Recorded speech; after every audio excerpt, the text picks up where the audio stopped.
जानकारों का मानना है, मेरा कहना नहीं है, जितना मैंने स्टडी किया, लोगों के इंटरव्यूज देखे हैं, वीडियोस देखे हैं, उससे बोल रहा हूँ मैं ये चीज़। तो जानकारों का मानना है कि पहला तो अनाउंसमेंट था कि नेताजी जिंदा हैं और वो भारत लाने की तैयारी कर रहे थे, सुभाष चंद्र जी। हाँ।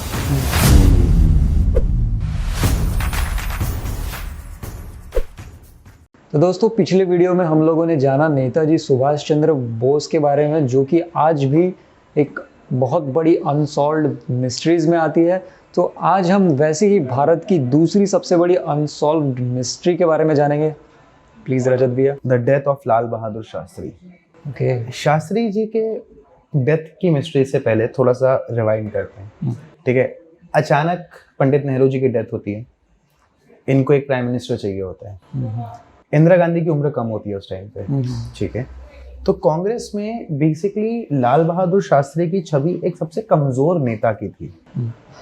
उनको ये सोच के प्रधानमंत्री उस टाइम में बनाया गया था कि यार ये इतने कमजोर हैं, ठीक है, मतलब एक 4.5-5 फुट का आदमी, बहुत ज़्यादा हाइट नहीं थी, पतले दुबले से, किसान वर्ग से आते थे।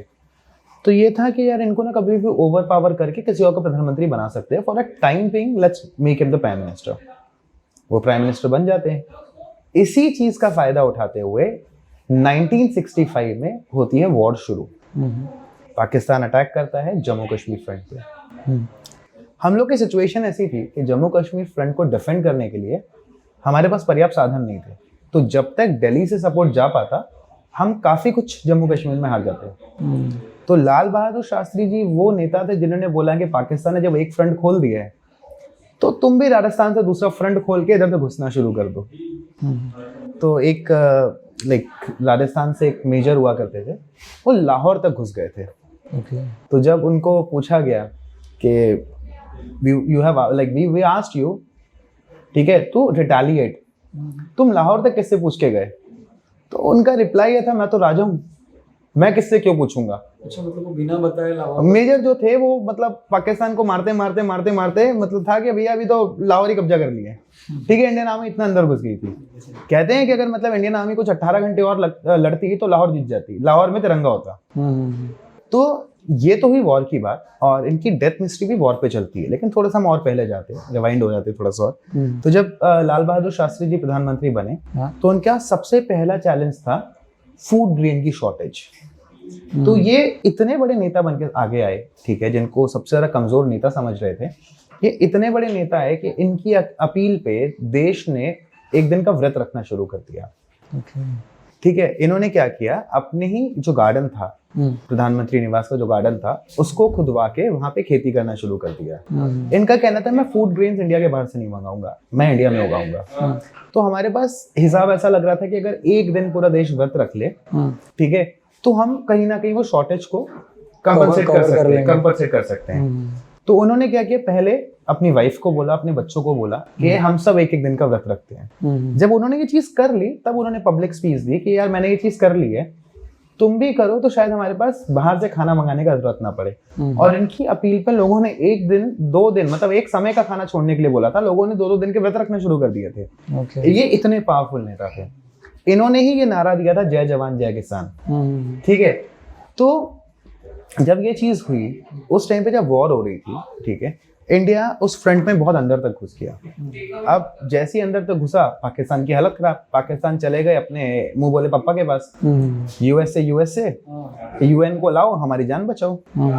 तो यूएस ने बात करी रशिया से। इंडिया और रशिया के संबंध हमेशा से अच्छे थे। तो हुआ ये कि रशिया में एक समझौता साइन हुआ, जिसको बोलते हैं ताशकेंट पैक्ट, ताशकेंट समझौता। तो ताशकेंट शहर में समझौता हुआ, इसलिए उसको ताशकेंट समझौता बोलते हैं। तो वहां पे उस टाइम पे पाकिस्तान के प्रधानमंत्री, इंडिया के प्रधानमंत्री लोग गए और उन्होंने एक ट्रीटी साइन करी कि जिसने जितना कब्जा कर लिया है वो छोड़ के वापस अपने देश चले जाएगा एंड सीज फायर हो जाएगा। ठीक है, सीज फायर हुआ। वहां पे कुछ लोगों का कहना है कि नेताजी को भी देखा गया, सुभाष चंद्र बोस को। अच्छा, कहानी अब सीज फायर से शुरू होती है। जब ये ट्रीटी साइन हो गई, ठीक है, भारत के जो दुनिया की सबसे बड़ी डेमोक्रेसी है, आजाद भारत के दूसरे प्रधानमंत्री, वो वहां जाते हैं, ट्रीटी साइन करते हैं। जहां पे उनको रात को रुकना था, अचानक ऐसा होता है कि रातों रात उनका रूम चेंज कर दिया जाता है। जहां पे उनका नया रूम था वो सबर्ब्स था, सबर्ब्स मतलब वो मेन सिटी नहीं थी, सिटी के आउटर एरिया थे। इतने बड़े प्रधानमंत्री को आउटर एरिया में रोकने की क्या जरूरत थी? उस आउटर एरिया में जहां वो रुके वहां पे डॉक्टर्स अवेलेबल नहीं थे, जबकि एक प्रोटोकॉल होता है, एक प्रधानमंत्री रुकता है तो वहां पे ऑक्सीजन सिलेंडर होगा, डॉक्टर, बहुत सारी चीजें होती हैं। तो जिस जगह वो रुके वो एक सबब था, एक जंगल जैसा एरिया था, वहां पे ना डॉक्टर्स अवेलेबल थे, ना ऑक्सीजन सिलेंडर अवेलेबल था, कुछ भी अवेलेबल नहीं, जरूरत की सुविधाएं नहीं थी। जो अगर एक वो हार्ट पेशेंट थे एक्चुअली, तो एक हार्ट पेशेंट के प्रोटोकॉल के लिए जो चीजें होनी चाहिए वो अवेलेबल नहीं थी। ठीक है, वो रुकते हैं। इनकी डेथ से पहले इन्होंने अपने घर पे एक ट्रम्प कॉल लगाया था, जो लाल बहादुर शास्त्री जी के बेटे ने भी ऑन रिकॉर्ड्स बोला है। तो जो ट्रम्प कॉल था, उनके घर पे जो कॉल गया, शास्त्री जी ने बोला कि मुझे पता है कि ताशकंद समझौते के कारण देशवासी दुखी हैं, बट मैं 2 ऐसी खबरें दूंगा जिससे देश के लोग वापस खुश हो जाएंगे। तो उनकी वाइफ ने पूछा, ऐसा आप क्या बताने वाले हैं? तो बोले कि किसी को देश वापस लाने का समय आ गया है, और दूसरे मैं कुछ बहुत बड़ा निर्णय लेने वाला हूँ, ठीक है, अपनी पार्लियामेंट में। जानकारों का मानना है, मेरा कहना नहीं है, जितना मैंने स्टडी किया, लोगों के इंटरव्यूज देखे हैं, वीडियोस देखे हैं, उससे बोल रहा हूँ मैं ये चीज। तो जानकारों का मानना है कि पहला तो अनाउंसमेंट था कि नेताजी जिंदा हैं और वो भारत लाने की तैयारी कर रहे थे, सुभाष चंद्र जी। हाँ। और दूसरा ये था कि वो इंदिरा गांधी को अपनी पार्लियामेंट में से बाहर करने वाले थे। This is a big decision. हाँ, ये कई सुनी बातें हैं, ठीक है, इसके रिटर्न रिकॉर्ड्स नहीं है। जो उस समय के जानकार थे उन्होंने किसी को बताया होगा, तो मैंने भी कुछ जो बहुत बड़े जानकार हैं उनके इंटरव्यूज में, उनके ब्लॉग्स में पढ़ा है, ठीक है। तो ब्लेम करना है तो उनको करिए। तो ये 2 निर्णय होने वाले थे। अच्छा, उस टाइम पे ना रशिया में केजीबी एक्ट करती थी। वो रशिया नहीं, यूएसएसआर था उस टाइम पे। उस टाइम पे रशिया नहीं, उस टाइम पे यूएसएसआर होता था, जिसको हम सोवियत संघ बोलते थे। तो उस टाइम पे केजीबी काम करती थी, ठीक है। अब केजीबी के ऑपरेटिव का एक तरीका था, वो लोग पॉइजन देके लोगों को मारते थे और वो ट्रेस ना हो इसलिए उनके ऑर्गन्स निकाल दिए जाते थे, ठीक है। अब हुआ क्या कि अचानक एक कॉल आता है कि लाल बहादुर शास्त्री जी की तबीयत खराब हो रही है, ठीक है। डॉक्टर्स आते हैं, वहां पे 8 डॉक्टर्स थे, 6 जूनियर डॉक्टर, 2 सीनियर डॉक्टर्स। तो जब उनकी डेथ पे साइन किया गया, उनके डेथ रिपोर्ट पे 2 जो सीनियर डॉक्टर्स थे उन्होंने साइन करने से मना कर दिया, ठीक है। 6 डॉक्टर्स के साइन है उनकी रिपोर्ट पे। पोस्टमार्टम हुआ वहां पे, सेम चीज, 6 डॉक्टर्स ने मना कर दिया। 6 डॉक्टर की साइन है, 2 डॉक्टर्स ने मना कर दिया, और वो भी सीनियर्स ने मना कर दिया। अब कहा जा रहा है कि मतलब कहा जाता है कि इनकी डेथ हुई है हार्ट अटैक से। तो पहला चीज, if he is a heart patient, तो वहां पे पर्याप्त इक्विपमेंट क्यों नहीं थे? Question number 1। Question number 2, oxygen cylinder क्यों नहीं था? क्वेश्चन नंबर 3, उनका होटल लास्ट मिनट शिफ्ट क्यों किया गया? तो कुछ लोगों का इस पे कहना है कि वो सीढ़ियां चढ़ने में दिक्कत होती थी, इसलिए शिफ्ट किया गया। तो पर्याप्त साधन क्यों नहीं थे?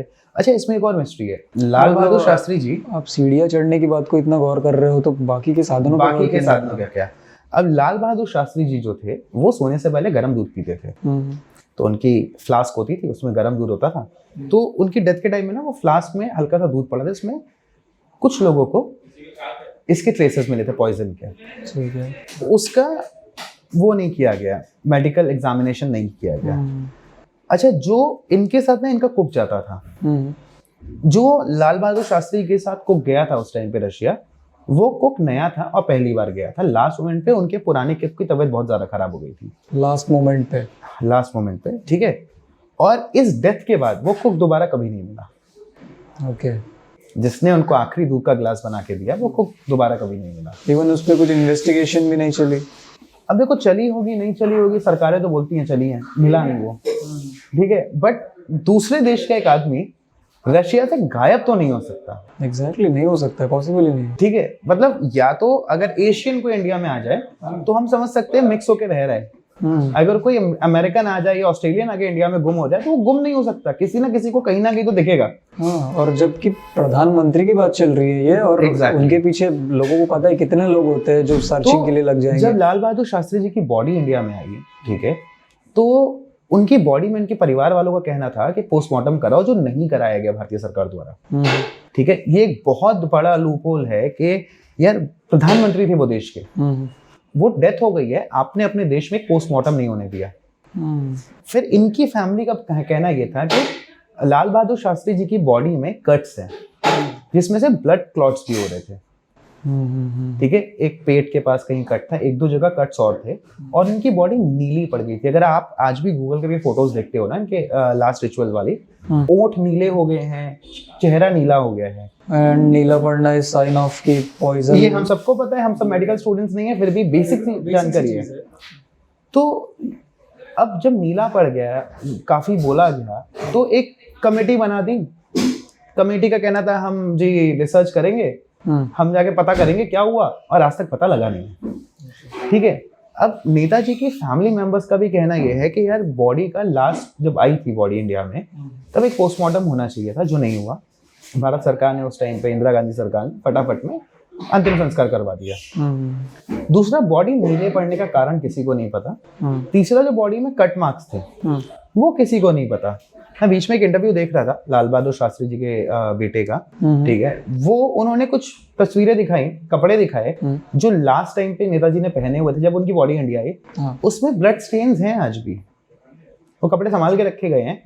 तो यार ब्लड स्टेन हार्ट अटैक में कैसे आ सकता है? कट्स कैसे आ सकता है हार्ट अटैक में? मैंने आपको केजीबी क्यों बताया, क्योंकि आप उसको आप इंटरलिंक कर सकते हो, रिलेट कर सकते हो, क्योंकि ये केजीबी के ऑपरेटिव का तरीका था किसी को मारने के लिए, कि किसी को मार दो, जहर देके उसके ऑर्गन्स निकाल लो, ताकि वो पता ना लगे कि मरा कैसे है। तो ये एक बहुत बड़ी मिस्ट्री है। आजाद भारत के इतने बड़े नेता जब गए, वापस आए, उनकी डेथ हो गई, इसके पीछे किसी भी सरकार ने, ठीक है, कोई भी, देखो अब लेके भी कोई मतलब नहीं होगा, क्योंकि आपको पता है उनकी बॉडी मिल चुकी है। जैसे अब हम बात करें नेताजी की, तो वहां पे कहानी अलग है।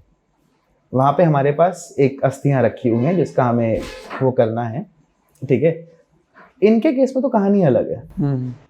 अब ये जो डेथ हुई लाल बहादुर शास्त्री की, ये बहुत मिस्टीरियस तरीके से हुई, ठीक है, और ये एक बहुत बड़ी मिस्ट्री है जो अभी तक अनसॉल्व्ड है, और ये सॉल्व अब शायद उस जगह पे पहुंच चुकी है ये मिस्ट्री कि अब शायद सॉल्व हो भी नहीं सकती, क्योंकि सॉल्व करने के लिए आपके पास डेड बॉडी नहीं है जिसका पोस्टमार्टम करवाएंगे, उस टाइप के ऑपरेटिव नहीं है, क्योंकि उस टाइम पे वो यूएसएसआर था, इस टाइम पे रशिया है। लोग अलग थे, पॉलिटिकल चीजें अलग थी, पॉलिटिकल सिनारियो अलग था, काफी कुछ बदल गया, काफी कुछ बदल गया है। अब इस पे आप कितनी भी कमेटीज बना लीजिए, कुछ बना लीजिए, आपको फैक्ट और प्रूफ सब नहीं मिलने हैं। हम सिर्फ बात कर सकते हैं कि ये हुआ होगा, वो हुआ होगा, ऐसा क्यों किया, ऐसा क्यों किया, रिस्पॉन्सिबल कौन है, रिस्पॉन्सिबिलिटी किसकी थी, ये हमें पता ही नहीं लग सकता। तो ये दूसरी सबसे बड़ी अनसॉल्व मिस्ट्री है। तो दोस्तों, ये थी भारत की कुछ ग्रेटेस्ट, बिगेस्ट अनसॉल्व्ड मिस्ट्रीज, जिनके बारे में हम लोगों ने काफ़ी रिसर्च की, काफ़ी सारे इंटरव्यूज़ देखे, जिसके बाद हमने आप लोगों को कुछ आउटपुट दिया है। तो ऐसी ही मिस्ट्रीज़ अगर आप देखना चाहते हैं आगे भी, तो प्लीज़ हमारे चैनल 4 लोग क्या कहेंगे इसको सब्सक्राइब कर लीजिए। वीडियो को लाइक करना बिल्कुल ना भूलें। हम मिलते हैं किसी और वीडियो के साथ, तब तक के लिए